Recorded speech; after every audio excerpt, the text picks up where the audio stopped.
From a radical behaviorist perspective, behavior isn't explained by what's inside the mind. It's explained by lawful relations between behavior and the environment, even when the stimuli are private.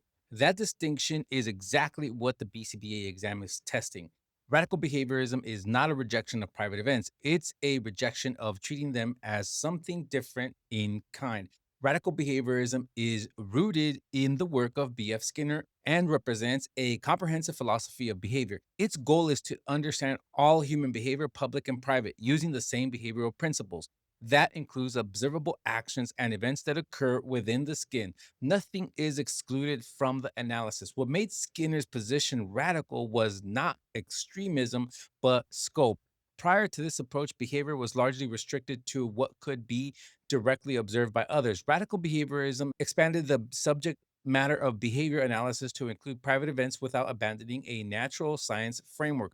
Private events are defined as covert stimuli that occur inside the skin and are accessible only to the individual experiencing them. These include thoughts, sensations, pains, feelings, and ideas. Importantly, private events are influenced by function in the same way public events are. They are not treated as mysterious causes, they are treated as behavior environment interactions. Radical behaviorism holds that responses to private events are just as significant as responses to public events. Private stimuli can evoke behavior, and those responses may themselves be public or private. A private event may evoke a public response, and a private response may occur in the absence of public behavior.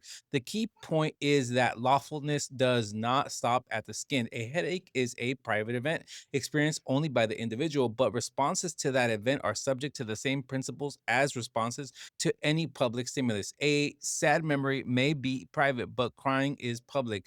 Response to that private stimulus. Radical behaviorism treats both as part of the same analytic system. This is where confusion often arises. Radical behaviorism is frequently mistaken for mentalism. They are not the same. Mentalism treats private events as inner causes that exist in a separate explanatory domain. Radical behaviorism does not. It analyzes private events without invoking non physical entities or explanatory fictions. In radical behaviorism, the term observed does not mean seen by more than one person, it means coming into contact with.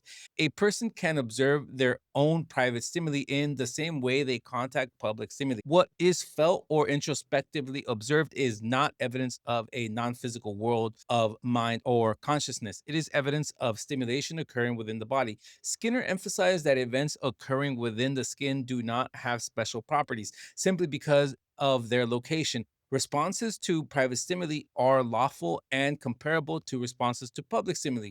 The difference is accessibility, not status. The analysis of private events is not optional within radical behaviorism. It is indispensable to a comprehensive science of behavior. Ignoring private events leads to incomplete analyses. Treating them as causal explanations leads to mentalism. Radical behaviorism avoids both errors. This philosophical stance also serves as a safeguard. Scientists and practitioners operate within social systems that often default to mentalistic explanations. Without a firm grounding in radical behaviorism, it is easy to drift toward explanations that replace environmental variables with internal causes. Radical behaviorism resists that drift by insisting that behavior, public and private, is the product of environmental circumstances and their context. Behavior is brought about, maintained, strengthened, or weakened by physical events. This includes events occurring within the body. Skinner viewed behavior as a natural phenomena subject to the same kind of analysis as any other event in nature. From this perspective, the explanation of behavior is effectively turned inside out. Instead of looking inward for causes, the analyst looks outward to contingencies and context. This shift represents one of the most powerful ideas in the history of behavioral science. It reframes how behavior is understood, predicted, and influenced, especially when behavior becomes a problem. It allows analysis to remain scientific without denying private experience. Radical behaviorism also underlies the principles and procedures used throughout applied behavior analysis. The same principles apply to public and private events. The same methods are used to analyze behavior regardless of where the relevant stimuli occur. This does not mean that private events are treated casually or dismissed. It means they are treated seriously but scientifically. They are not used as explanations, they are included as phenomena to be explained. A thorough treatment of radical behaviorism extends far beyond any single presentation. Serious study requires engagement with Skinner's original writings and with the work of authors who have analyzed, critiqued, and extended these philosophical foundations. But the core position is clear. Radical behaviorism does not deny private events. It denies that private events require different principles, different sciences, or different explanations. Behavior is lawful.